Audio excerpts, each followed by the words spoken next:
Now lately I've been working on a lot of heavy equipment, and oddly enough, heavy equipment has heavy parts. And I want to break from lifting heavy things into other heavy things. So in this video, I'm going to turn 178 degrees to the right and work on one of the lightest vehicles around.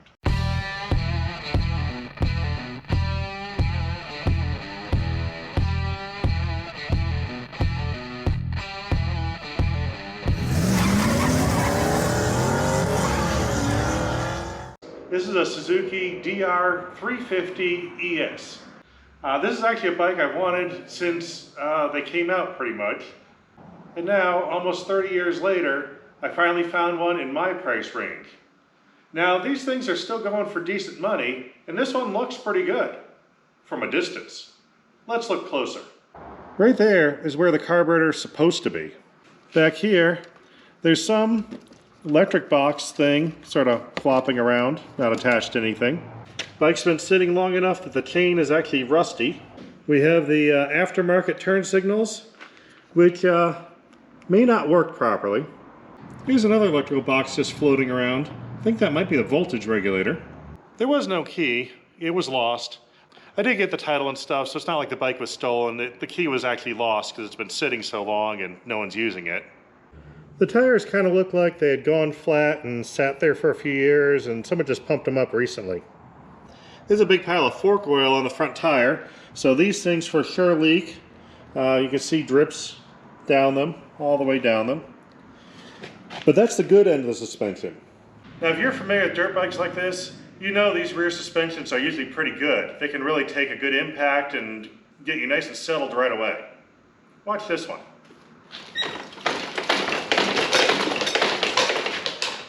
I doubt there's any oil in that rear shock whatsoever. While I was testing the rear suspension, the taillight fell off. It appears to have been held in with a wood block. It does have an aftermarket gigantic fuel tank, kind of intrusive and huge, but I guess there's a lot of capacity now. This front brake line will actually contact the tire easily, so I'm sure your front brakes getting caught in the rim will aid the bleeding of the brakes at least. The rear brakes just go right down to all the way to the bottom. Now this bike did come with a box of spare parts, including a twist grip. We already have a twist grip, so this is probably from a different bike. There's a carburetor, hopefully from this bike. An airbox, filter. We're going to throw this stuff on, see if we can get that motor running, and then figure out if we can get the suspension to be anywhere useful. Got to reattach this tail light, so we'll just hook it onto that wood block a little better. There, perfect. These bikes run a dry sump system, so the oil tank's actually inside the frame. So it's difficult to get to with normal sized hands, but let's see if there is any oil in it. Nope, nothing now.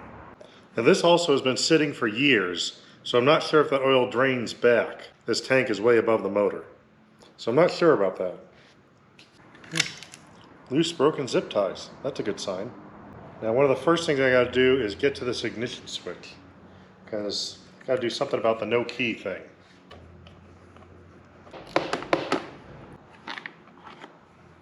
I was gonna take off this whole cluster, looks like the easiest thing to do. Okay, bolts are off, so we can take this whole unit out. See what we got. I'm betting I can stick a screwdriver down the side and pop this out. A screwdriver on each side, push the tabs in, got the ignition switch out. So now, I can't actually replace it because all these wires are still attached. Let's see what we can do about those tumblers for now. It looks like you just do these tabs one at a time. I'm getting somewhere. I'm not sure about the story on this motorcycle. The guy I got it from said it was his brother's. His brother was working on it, trying to fix it up, and then left town for a new job and left the bike in his garage. And a couple years later said, "Oh, just get rid of it, I don't want it." So I'm not sure. The guy I bought it from doesn't know the story and what was wrong with it, and why the other guy gave up on it. So we're gonna have to figure that out. All right. got the contacts out, got the switch out, so you can get that tumbler out of here. All right, now notice there's a little brass piece inside there to press down. And I bet, yep, there's the tumblers. So that is, I think, what I need to get the key made. Or I just remove them.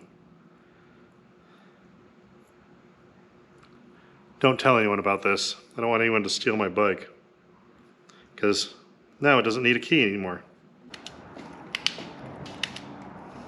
Now a padlock key works. Now I've got the motorcycle battery out. It's completely flat. It was not used for years. It was left hooked up. That is nothing left in it. But I've got it hooked to a charger. Now this is an automatic charger, and they sense whether or not you have the thing hooked up right. They need at least 1 volt in order to sense that the battery's hooked on and start charging. So I've got, right now, I have 0.009 volts. So the charger's not even trying to operate. One trick you can use, you take another battery and you jump start it. So we're going to hook this to 2 batteries in parallel. Make sure I got my connections right, because you can actually make this charge backwards if you do this wrong. And I don't know if you heard the relay click, but the charger just turned on. Now we're running 13.4. That charger's charging, and I'm not hooked to this other battery anymore. Now I don't know if this will take a charge, but at least we can find out. We've got the seat and the gas tank off, so now I can see what I'm dealing with here.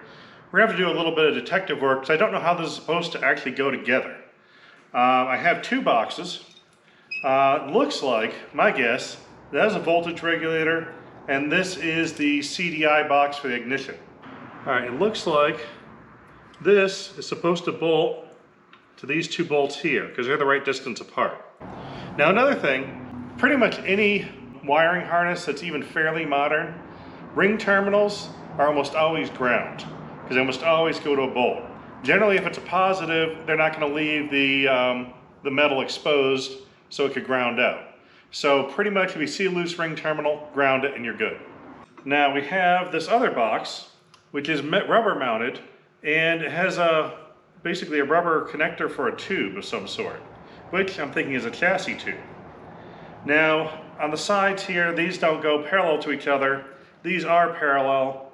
These are parallel mostly. So I think it mounts somewhere up here.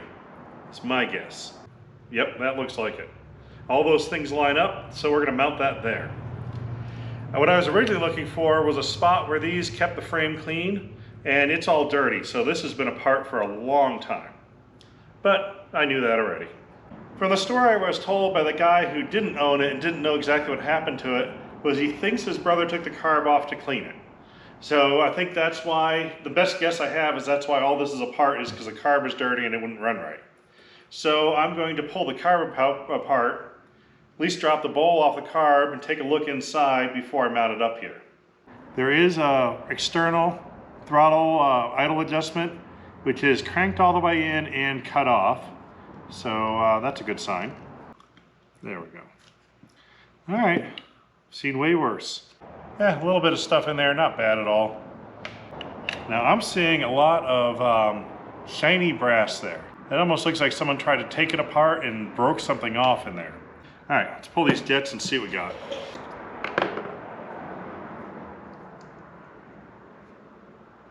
Yeah, main jet is clean as a whistle. Close enough.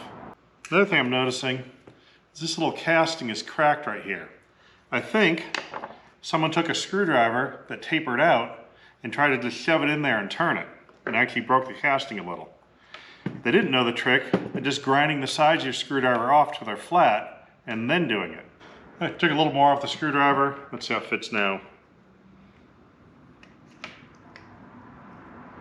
It looks like someone really damaged that one trying to take it out. So I'm just going to spray carb cleaner through it and assume that'll clean everything out perfectly. Put it back together. Now I have a very simple technique for rebuilding any carburetor ever. Basically, you take it apart and you look. If something's supposed to go through it, make sure it goes through and it's not clogged. If something's not supposed to go through it, make sure it's not leaking. And that's about it. That pretty much fixes every carburetor. This one is going to violate that rule because that one looks like either a jet or an air tube. That one piece I can't remove and nothing flows through it. There's clearly a hole, so it looks like something should flow.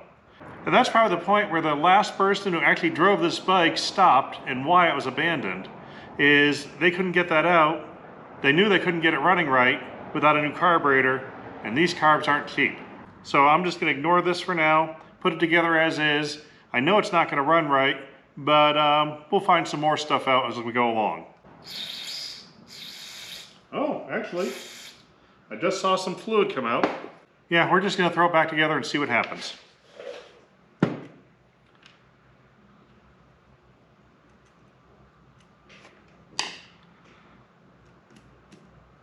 Well, found out a couple other things. Went to put the carburetor on. This is the manifold that was on the bike. I noticed it had an odd little notch on it, which looked like it would index the carburetor in some orientation.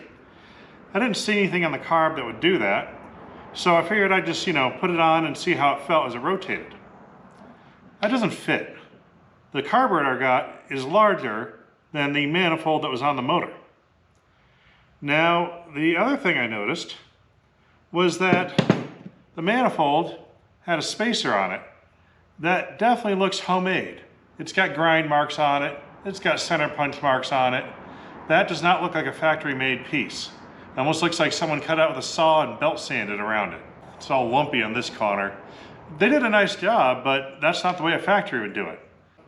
Don't know what to do about this.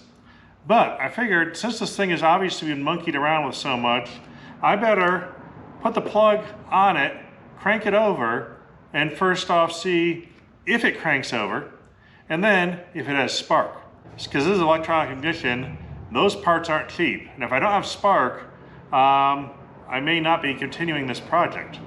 But, I also noticed there's no gasket on the spark plug. So someone took it out, lost the gasket, and put it back in.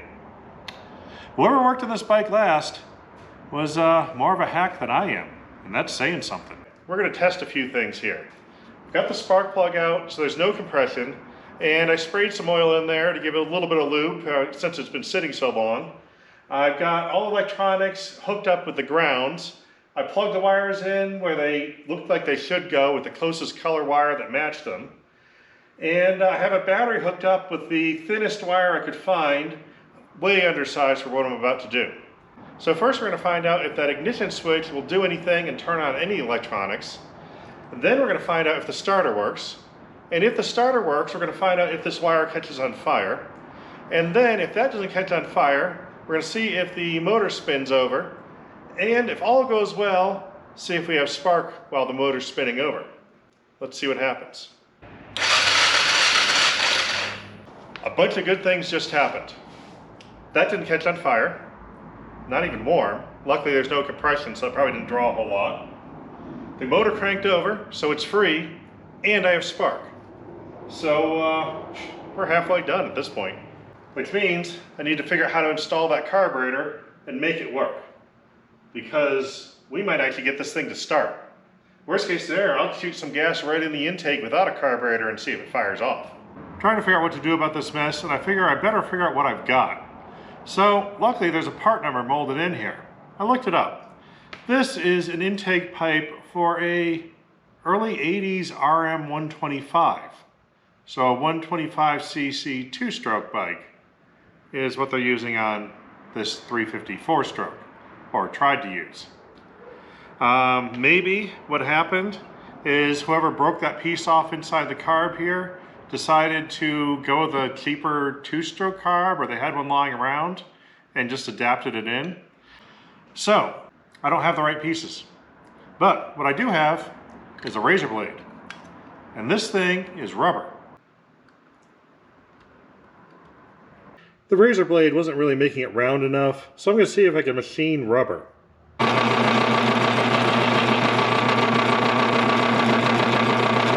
It's working.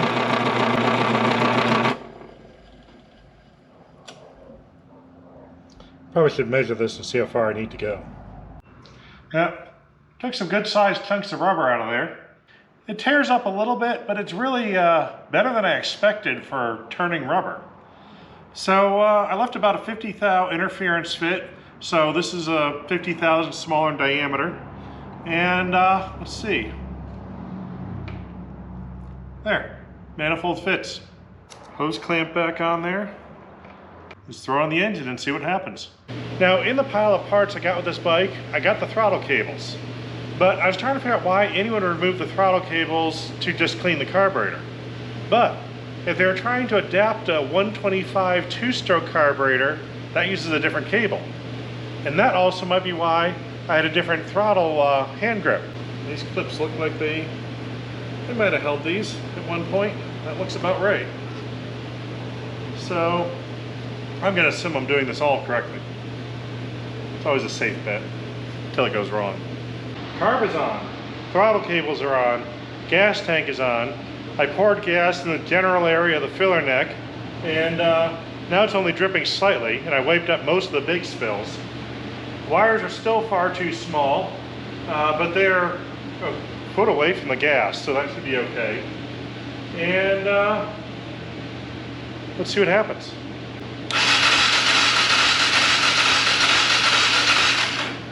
All right, nothing.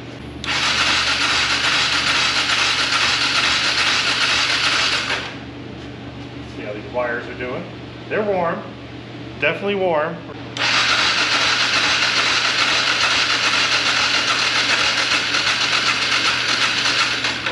That almost sounded like it was doing something. Oh yeah, those are getting real hot. One more time. I don't have any starting fluid. I don't have a good bit of gas in there. I think carb cleaner is supposed to be flammable. So that's extremely flammable, so that's got to be good. And I did already put oil in that cylinder, so I'm not worried about that part.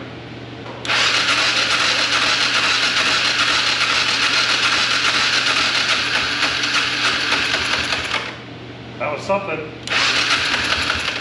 I definitely heard it attempting to run. So we're in good shape here. Well, that's something. All right, we'll let those wires cool down again. We definitely still have ignition, so that's good.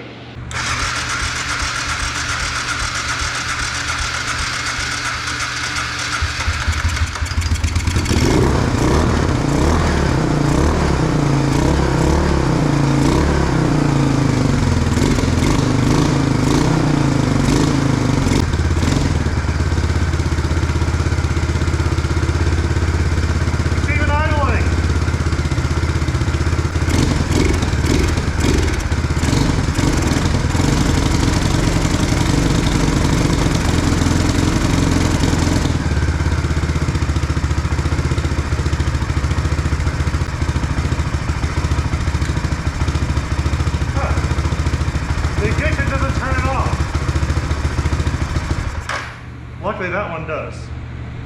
Well, that's a win. That means I can keep moving forward with this thing.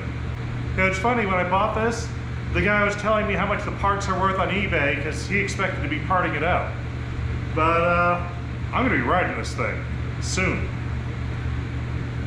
Now that I said that, transmission's probably shot. But, oh well, I feel good about it. Well, now that this bike runs, I've got to do something with all the loose stuff in this area. I've got the stock air box, came with the bike, and it looks like it'll work. I even got an air filter for it that's covered in dirt. I also have the tube that connects the box to the carburetor. Now this does have a lot of cracks and pieces missing, but they did a nice job wrapping it with electrical tape, so I think this will be fine. And then after I get that box in, I'm going to attach all these electronics somewhere where they seem like they go. One other thing I have to address is that rear shock that has no oil in it. And this reservoir is for the shock, and this is in the way of working on that air box. So I'm going to pop this off and give myself a little more room and then see if I can get some more oil in that shock so I can actually make it work. Oh, hey, it's already loose. Airbox is in place. I was about to run the intake tube, but realized while I have this off and a little more flexible, I better address the oil issue. Now, this is a nitrogen charged remote reservoir shock. Should be nitrogen in here, and then oil there, going to the shock. Should be like 150 to 200 PSI, I think. Let's see if we have anything. Oh, I heard a tiny little bit. We're pretty much out of air. We can take this thing apart now. Now I should be able to push this in and get to a snap ring to pull all the guts out. Probably supposed to be some kind of protective cap over this thing. Where's that snap ring? There it is. Let me get a screwdriver. Out comes the snap ring. Now we gotta pull this back out through all that dirt. Alright, try a valve stem tool on this one.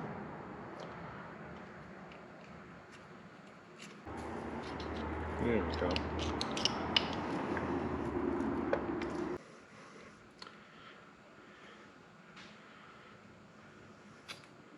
Alright. There we have the rubber bladder that keeps the oil and nitrogen separate. And there's almost no oil in this, which is kind of not surprising. Let's see what we do get. Alright, it's a nice dark color.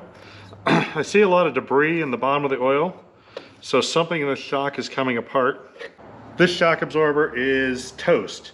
It'll need to be taken apart, cleaned, resealed, all the valving checked, all that, and put back together.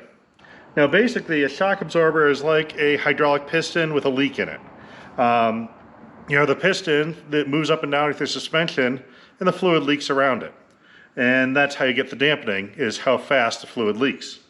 So, I know this thing is going to leak in its seals, and I'm going to lose oil if I put any in there. They make nice specialized shock oil, which is what you want to use if you do this properly. I'm going to pour hydraulic fluid in there, at least get something in there, and hopefully get a little bit of dampening. I'm going to clean all the debris out that I can that was in here, all the old rubber and seals and things that I got eaten up.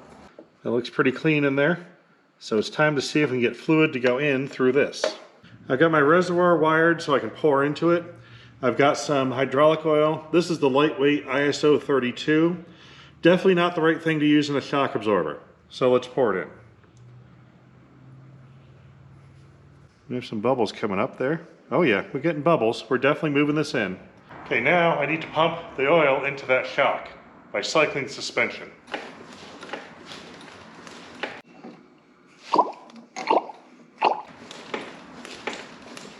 Okay, got almost the entire canister full into the shock absorber, so I'm going to refill and keep going, because I start feeling some dampening here. I kept bouncing this thing until air stopped coming out. I know the shock is going to leak because obviously the fluid went somewhere. And so any remaining air should just bleed out the leak. If I like the bike, I'll rebuild the shock properly. But for now, at least I get to find out if it drives.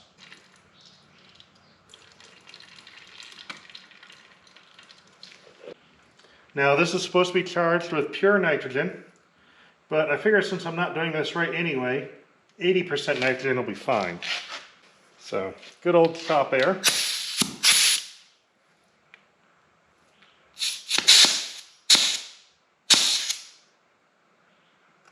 There we go.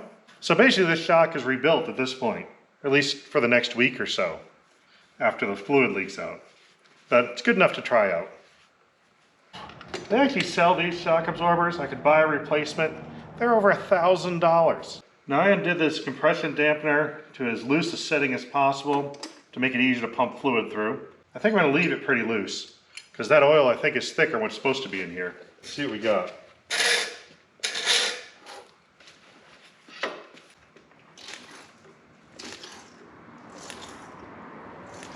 I think that's usable. Good enough. Now of course the battery tie-down was missing, but a little piece of baling wire fixes that. Now after a day of charging, this battery had about 10.5 volts in it. Probably not enough to start the bike, but I think once it's running, it'll stay running. So we're going to try it and just jump start it to get it going. Thinking about the point where I can actually attempt this.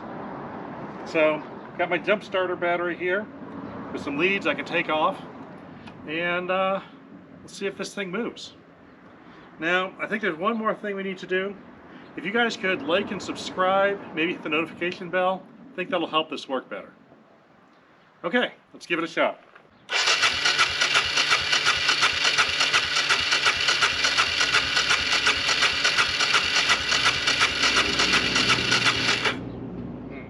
See if I can do something else here.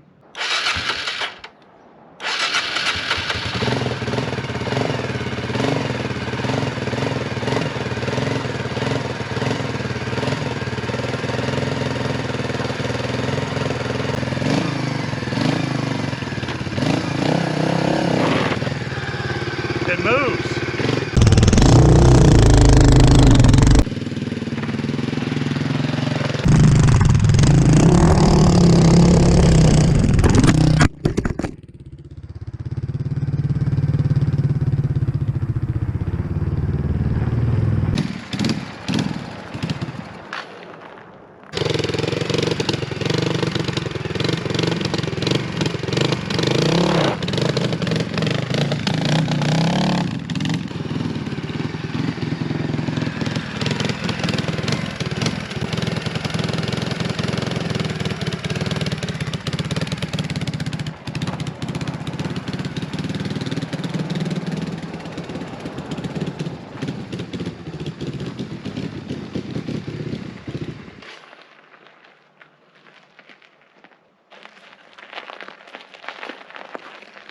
Okay, carb is definitely not right. It actually seems best cold, and as soon as it warms up, it gets bad. But it ran and it drove, so that's a win right there. This video is mostly win. The thing starts right up.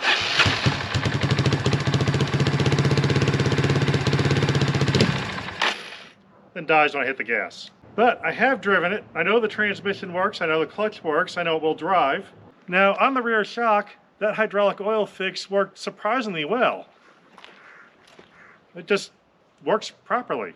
Now I know eventually all that oil is going to leak out, but it works pretty darn good right now, and then I could either refill or rebuild as needed. Now the only big problem I have is that carburetor. And I could probably get that one working, but I looked up carburetors on these, and they had a street version and a dirt version. Apparently the dirt version has an accelerator pump that works way better and gives you a lot more throttle response. And everyone says ditch these, don't bother fixing them, just upgrade to the other one. But that's over $200, and that's a pretty big investment. So I'm not sure about that. So now I've got to decide what to do with this thing. Just by the fact that it runs and drives, even though it doesn't run right, I could probably double my money on it easy and just send it on its way. Or I could pop the $250 for the carburetor, spray a few new parts on this, and actually make it nice. So let me know what you guys think. For now, I'm going to go back to one of those heavy projects and finish up one of those fun things. I hope you guys are having fun with your projects too. We'll see you next time.